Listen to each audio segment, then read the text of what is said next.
What's mental health to you? I think for the longest time I thought it was like being okay all the time, or at least for a huge chunk of the time. But I think the more I grow up, the more I realize that it's more like whenever you're not fine, knowing what you need and how to get to the resources that are gonna help you feel fine again. Um, so in a way, knowing how to cope with the times when you're not okay, and I think mental health kind of improves the older you get because the older you get, the more you know yourself. Mental health is one of the main causes of my mood swings. Mm. It's what defines me as a stable person or unstable. If someone asks me about my mental health back home, I have to say that I'm fine, that I'm doing great. If I get us here, I have to say I'm fine and I'm doing great. But truthfully, no, not so much. So you would say that you've definitely had some mental health struggles. I've had, I have, and I will have. Okay. No one has a perfect life, no one has a perfect, stable mind. Everyone has mental health issues. Is it anxiety, depression, or just stress from work? It's still an issue.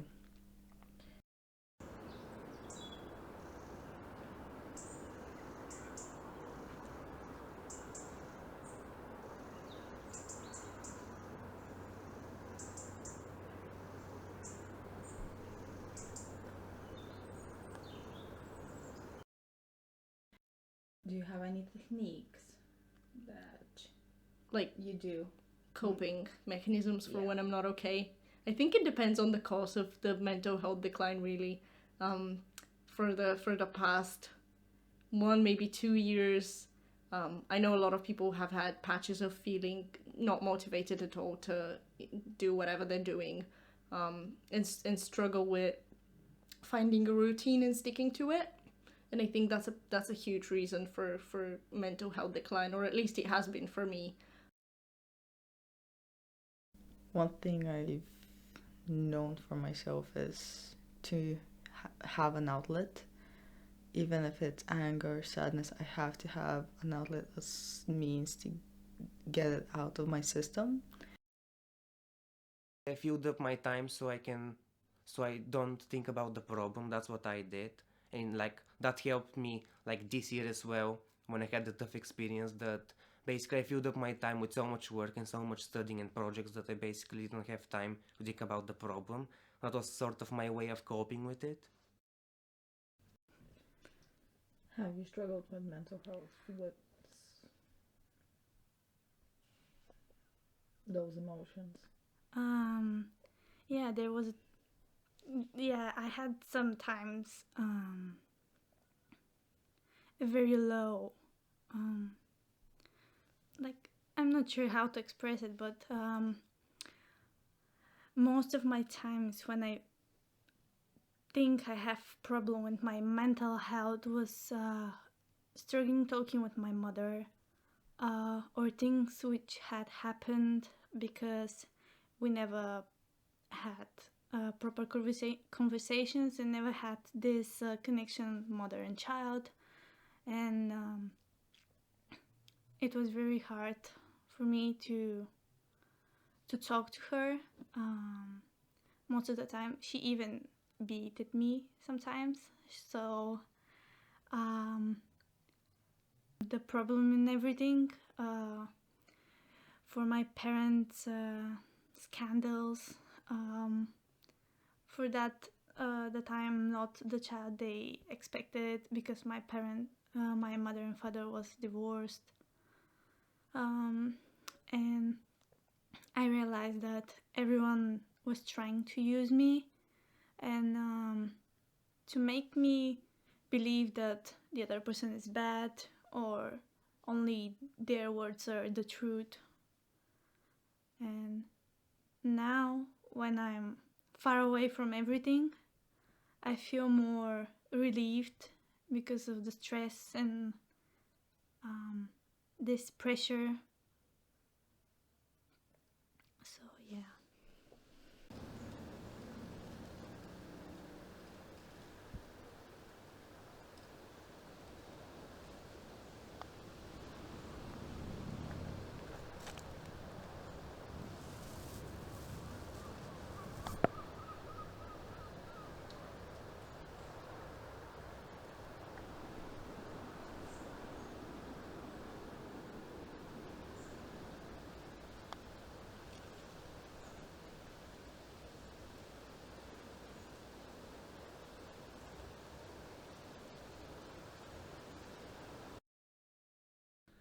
You said that it was harder to get into therapy at the beginning with your therapist. Why do you find that hard? I think my therapist was from the get-go very welcoming and very calm. I think it's really scary to recognize that you need to seek professional help. I remember I was feeling quite crazy is not the right word, but definitely like something was wrong with me. Like, why am I not able to handle these things life is throwing at me? You know, other people are able to do it, so maybe I should be able to do it without professional help. But I didn't seem to be able to do it. And I feel like usually people get into therapy when things get really, really bad, which is what happened for me. I had multiple struggles, and sort of the loneliness of COVID was just hitting me. Since when COVID started, I was busy writing my dissertation and I didn't really have much time to go out and do outdoor activities anyway or meet friends. And I'm a comp sci major. We didn't really have any work outside. It was just sitting and coding all day. So when I finished and submitted everything and sort of thought I would have the time to get my head out, I started the summer internship, so I was working remotely from home. And then my internship ended, and this is when it started hitting me that everything's closed and we can't see people as much as we'd like to. And I was feeling quite isolated. So among other things, I think this is when I hit my rock bottom, and I felt like I needed some help, otherwise I was just gonna drown. Well, my mental health problem started around the second year of my university experience, you know, when I had like a tough breakup and I took that breakup really bad. And like as a result of it, I had like plenty of breakdowns, you know, like plenty of just emotional bad stuff, if I can say that. But yeah, and then during fourth year as well, I had like a really bad experience because I lost someone I liked to suicide, so that also made my mental health go haywire.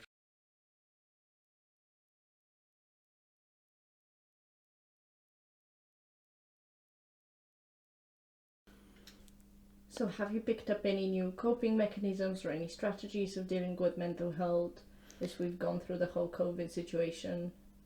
Because of the whole lockdown and COVID situation, I couldn't do half of the things I would usually do, like play a sport or dance or go on a walk. It proved a lot harder because of the regulations and how the whole situation with COVID and the virus. That made it a lot harder for me to find an outlet, and because of that I ended up almost falling into depression, which really hindered my academic studies.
our generation is getting much better with recognizing, mental health conditions that we might have. I see a lot more people my age going and actively getting diagnosed with depression, anxiety, ADHD, whatever the case might be.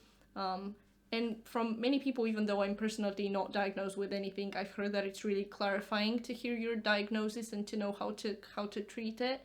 Apparently, it helps you recognize the symptoms and make changes in behavior. But for people the age of our parents, or at least my parents, I've noticed that they, even though they struggle sometimes and they feel quite helpless, they don't really let themselves get any knowledge about what might be bothering them. I'm pretty sure that both of my parents struggle with conditions like, I don't know, maybe depression or bipolar disorder, but because the sort of education and the way kids were raised back then was different, they don't feel comfortable going and getting diagnosed with these conditions. And obviously when I've tried talking to them about mental health issues, it's like a complete different world to them. They get scared because they want to help you, and they want their kid to feel better, but they don't know how, so that provokes some negative responses, and that really isn't what I'm looking at when I'm trying to confine about mental health struggles, really. In the beginning, you mentioned the two different countries where you're living now and where is back home for you. And you mentioned the ways that you clarify about your mental health. Would you say there's a difference in how you approach your mental health and your coping mechanisms, whether you're in the UK or back home in Bulgaria? When I'm in the UK, I can actually be more open about my struggles. Back home, I don't see that as an option. I just have to suck it up and continue. Life moves on. I have to move on. That's the mentality that I grew up with. Stuff happened, so I just have to accept the fact and continue. You said you've been in therapy for 6-7 months. How did you find about the therapy service you're using? Actually, YouTube videos. I have quite a lot of subscriptions on YouTube, and I specifically remember this one YouTuber called Michelle Choi.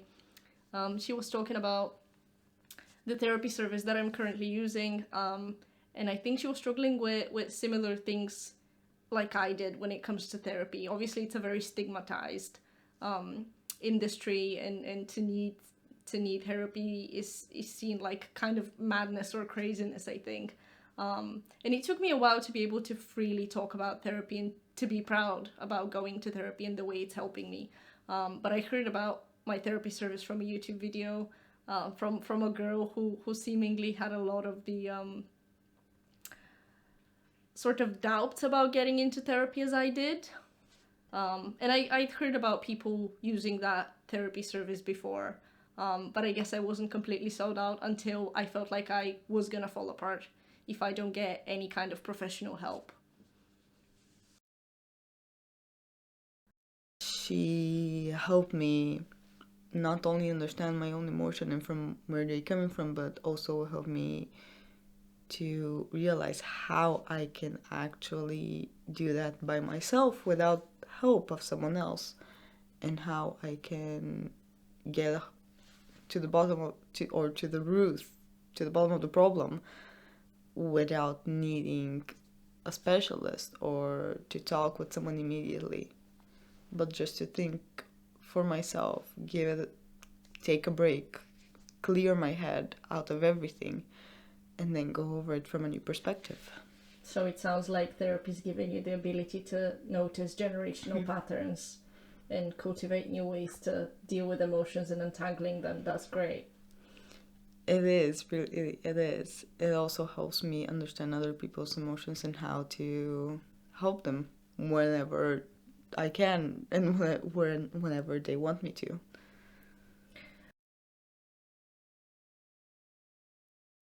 So you felt that what you went for, you got it, and you didn't want to continue afterwards? I got part of it, not everything I expected. I got part of it, and I was like, because like after I got that part, I still continued with therapy for like a month or two, and I was like, okay, let's see what's gonna happen. But the other problems couldn't be solved that easily, so I was like, there's no point in continuing therapy if I can just work on these problems by myself, like I always do mostly. But I still seeked help, you know. I still sought help because like I started counseling. I was in counseling for like 4 months probably, and like to some extent it helped some of my problems, but to other extent it didn't, because like some of my problems can be helped just with therapy. I need to work on them by myself, but that's not gonna be so easy. So like after 4 months of therapy, I just stopped therapy because like it wasn't helping me that much. It did like manage to help me with one of my three main problems, but just a little bit.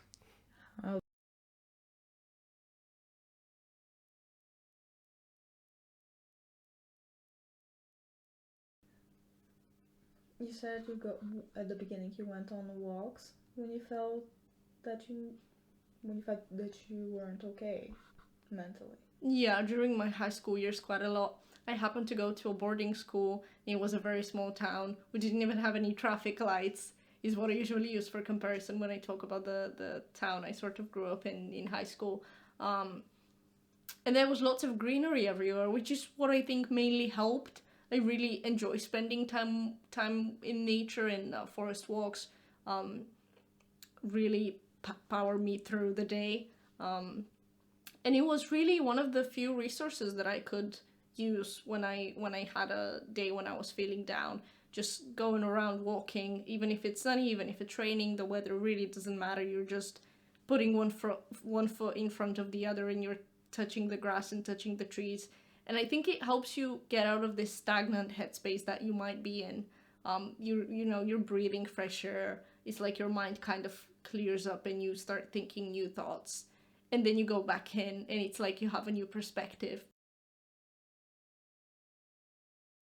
Times when I'm sad or overwhelmed, I went on a walk to the forest or near the sea.